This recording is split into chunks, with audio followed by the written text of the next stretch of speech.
Ipinagtanggol ng mga kongresista si House Speaker Martin Romualdez matapos siyang kasuhan at ilang pang personalidad sa ombudsman.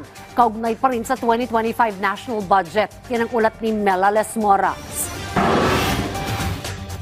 Kung ako ang tatanungin nyo, ito po'y klarong diversion lamang sa mga issues. Kasi kung iisipin mo, ang tagal na nilang pinag-uusapan yung budget, bakit ngayon na nila naisipan pag-file ng cases pagkatapos na i-transmit ang impeachment sa Senado.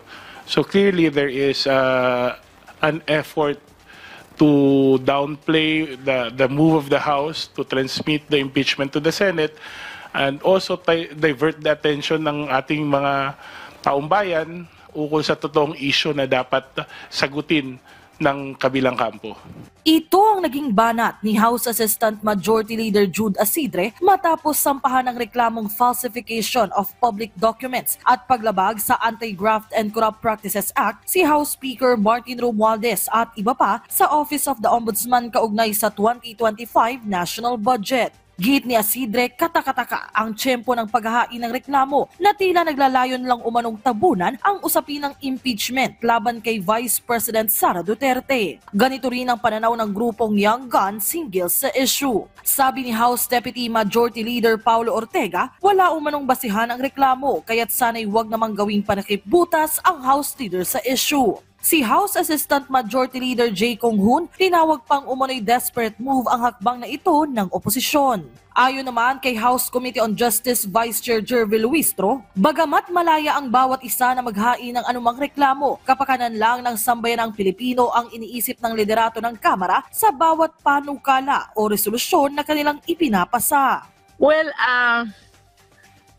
what I can say about Speaker, ang iniisip niya is yung ikagagaling ng sambayan ng Pilipino. Ito naman ay kalayaan ng bawat isa to resort to the legal remedies. Pero I just want to manifest, to express that as member of the majority bloc, that is Lakas CMD, no?